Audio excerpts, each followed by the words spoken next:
We're talking about the NBA offseason movement that's happened so far and some stuff that might happen. Let's just go real quick through some deals that happened, and really quickly, you guys just tell me whether you liked them or not. Phoenix receiving Chris Paul, the point guard, in exchange for Kelly Oubre, Ricky Rubio, Ty Jerome, and Jalen LeCue. I don't know. I don't know his name, so he doesn't matter. Ryan, resident Suns fan. You have a bromance with Kelly Oubre, I know, but you're getting CP3 in return. How do you feel? Kind of a bromance for Devin Booker more, but Yeah. Okay. yeah, I mean, I was looking at it, and Oubre was injured during like the whole bubble 8-game win streak. Yeah. So, I mean, having him gone doesn't really mean anything. They can win without him. And then you give up 3 point guards. I mean, Rubio is nice to have, but the other guys are just rookies. So you give up 3 point guards for an all-star point guard like Chris Paul, and they're already in the gym together. They're already working. Yeah. So they're already training, and I like it. And the draft picks, if the plan works out, they don't need those draft picks. So. No. That's the thing with these NBA trades. It's like, oh my God, this team gave up, XYZ pick and this guy and this guy and this guy and this guy. It's like, okay, but if Chris Paul works, you don't need any of that. And those picks aren't going to matter. Mark, real quick, what do you think? My thoughts? Yeah. Yeah, I think it'll be good. I know Chris Paul really took care of that young group in OKC. Absolutely. Really led them to where they were at. So it looks good for this young Phoenix team if he can do the same thing, kind of take Devin Booker under his wing. And I mean, Devin Booker and DeAndre Ayton, both like certified hoopers. So that's a legit 3 they've got there. And good. Yeah, I think if this trade had happened a year ago, we might have had some of those concerns about what Chris Paul could do with the young lineup and whether it would work. But after the year in OKC, I'm sure you guys agree, but I've got none of those concerns. And especially when you put him with a guy like Devin Booker, his assist numbers are just going to be great. And I expect that offense to run through him, Devin Booker playoff ball, which is perfect with me.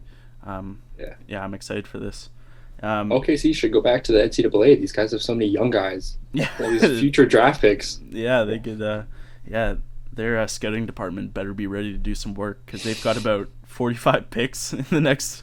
I think they own every single pick in the 2022 NBA draft right now. Literally. I think everyone's calling OKC. Yeah. They only make OKC hats for the draft. Right. Oh, speaking of that, we got to go back. Did you guys see that box that all the draft picks got with all the hats in it? No, I didn't. Man, every draft pick got sent this really cool NBA box that had all 30 hats in it, and that's what I want for Christmas. I just thought that was really cool.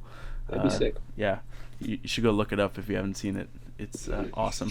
But anyway, that's off topic. Let's get back to our next deal that went down. The Lakers.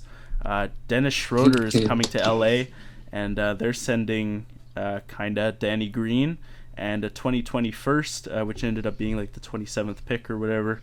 Doesn't matter. Lakers getting Dennis Schroeder. I give this an A+. I love this.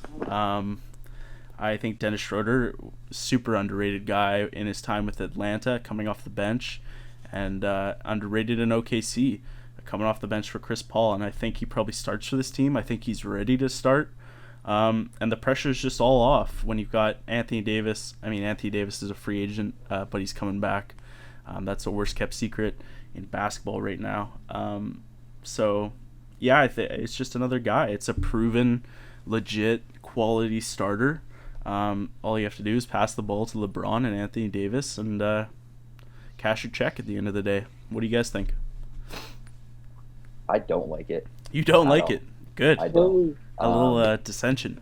I love it. So I like that they gave up nothing for him, and I like Dennis Schroeder as a player. I think he's gonna do his job. But why did they get Daquan Cook if they're just gonna get Dennis Schroeder to replace him? Daquan Cook in Golden State, I had literally thought eventually he was gonna take over the starting role from Steph, and then they traded him, so he went to the Lakers, and then I was like, okay, once Rondo is gone, he's gonna be the starter. But then now they get Quinn Dennis Cook. Schroeder. Oh Quinn yeah, Cook. Quinn Cook. Yeah, I was like, Quinn who the Cook, heck my is bad. Daquan? I was about Sorry, to Google. guard, yeah. Yeah, Quinn Cook. All right, yeah. I mean, Quinn Cook, He's good, man. he's okay. He went to Duke. Yeah, he went to okay. I mean, everyone goes to Duke or Kentucky. He's a good shooter. We get it. Yeah, he's a good shooter. He's fine. He's okay. I don't know, man. I just don't. Yeah. I That's just why yeah, give him straight Quinn up. Cook is off the bench for you, and that's fine. But Dennis Schroeder's your starter. Rajon Rondo's not coming back as a starter. So I mean, you need depth. If you want to say that Quinn Cook is as good as Dennis Schroeder, then at least you got some options and some depth, because who's behind those two guys at point guard, right? Nobody. Yeah. No, I do like Quinn Cook. I also thought he was going to be the next big thing in Golden State, which didn't end up working out. But yeah, I enjoy his game. I think he works well with LeBron. If LeBron wants to handle the ball, Quinn Cook can play off ball and shoot and all that. So maybe Dennis Schroeder does come off the bench. Maybe they split time. But I love the heck out of this one. And I think when you're a title-winning team who can add another quality starter, for Danny Green and your 2020 bottom of the bucket first round pick, A+. Yes. Mark, what do you think of Dennis Schroeder? Dennis Schroeder's going to be great. I think There we he go. had like one of his best seasons last year of his career. Yeah. So Yeah. he should be totally fine. I think it was hilarious that Danny Green's just getting tossed around. Yeah. I think it's so funny. Yeah, we're going to get to that. Our next one is the 76ers receive Danny Green and Terrence Ferguson, and OKC receives Al Horford. And, oh man, I was so happy as a Philadelphia 76ers fan to get Al Horford's fat stinking contract off the books.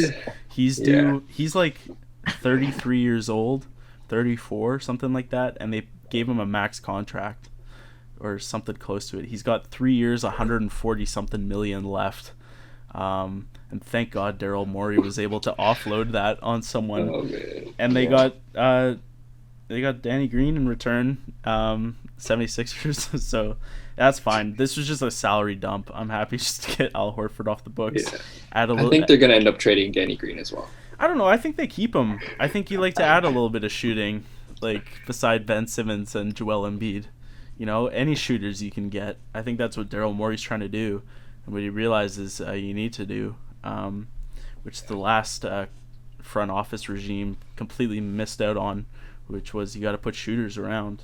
So I don't know. Danny Green is Danny Green. He's not going to do anything special for you. He'll shoot some threes and he'll do whatever. Yeah, so Danny Green on the 76ers for now. Do you guys have anything to say about this deal? It's pretty cut and dry. Yeah, I think Garbage. that yeah, Horford was good before Philly. But Yeah. I think it was the coaching, and Yeah. I think coaching. Oh, your microphone just crapped out. Someone's just made us. You got me now? Yeah. Or You back? okay, Okay. yeah, Yeah. yeah, like Horford in Boston, Super No. good. I loved Horford Super in good. Boston. and like watching the playoffs last year, Horford was just chilling in the corner for Philly, He and like sucks. they did not have him doing anything. I think he probably gave up after realizing that he's never going to get anywhere near the rim with Joel Embiid and Ben Simmons. Yeah. Weird 'Cause- group of guys. Yeah, it was just such a weird fit. Like, what do we need? Not another big man. All right, let's go Yeah. get Al Horford. It's like, come on, guys. Yeah, I loved him with the Celtics. I think he fit in perfectly there. Yeah. I don't know what OKC was thinking with this one, though. This completely goes against their whole collect all the draft picks and get good for the future. Or maybe it does. I mean, I don't know. They're, Little veteran presence in the young locker room. I guess. Yeah, I don't know. I don't know what Al Horford does for you as Oklahoma City right now, that you need to be paying him like $30-something million a year. or Maybe they're whatever. preparing for Nerlens Noel to hit the road. Oh, yeah, right. Yeah. Oh, man, what a disappointment Nerlens Noel has been in his career, eh? Another 76ers guy who flamed out as part of the process. Yeah, right.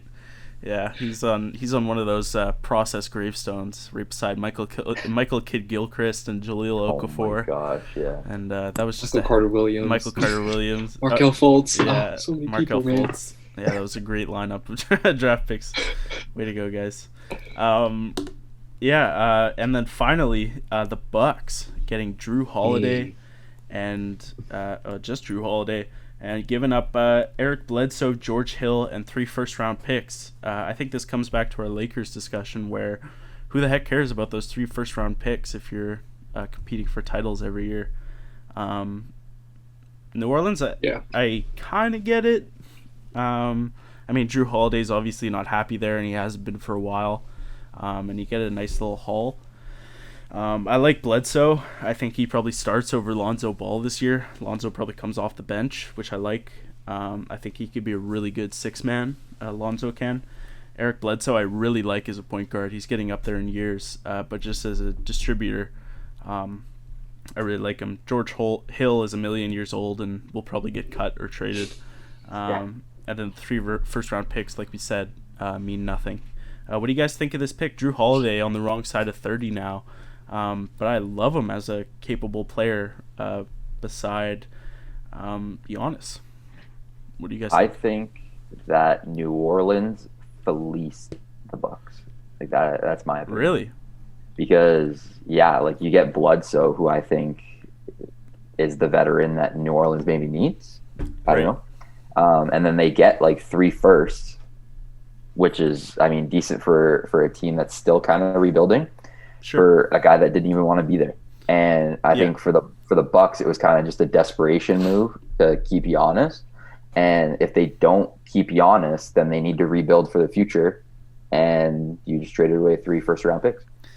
Yeah, that's true. Yeah, if Giannis isn't there, and do you guys remember when these picks come up? I think they're like 2022, 23, and 24, something like that. And yeah, you're right. Giannis could be gone by then.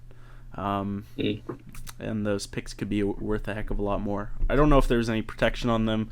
There's all that NBA like I saw this year.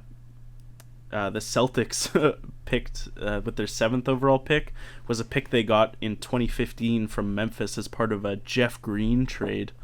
So all these protections and stuff, you never really know where the pick's gonna end up and when you're gonna get it. But yeah, it's a great point to make. Giannis could not be there. There we go. Anything else? Any other notable deals you guys wanted to bring up? Bogdanovich. The Bogdanovich trade turned down whatever it was going on. So that ended up going through, though, didn't it? No, I don't think so. I think it did. Oh, did it? Real quick Google. Yeah. Bogdanovich. Mark, anything else? Any other deals you liked? Yeah, big fan of the Drew Holiday thing. I know lots of NBA players just they respect him a lot, saying he's like one of the best 2-way guards in the league. So it's a good pickup for the Bucks. Yeah, I like it. I think it's again like the Lakers, adding a quality starter for a title contender is kind of priceless. And I was wrong. Ryan, you were right. Bogdanovich, or whatever his name is, refused a deal. Apparently the trade, he was going to go from the Bucks to the Kings, and apparently no one told him that he was going to be going to the Bucks and the Kings, and he didn't give permission for the trade, so he's about to become a restricted free agent. Quality player.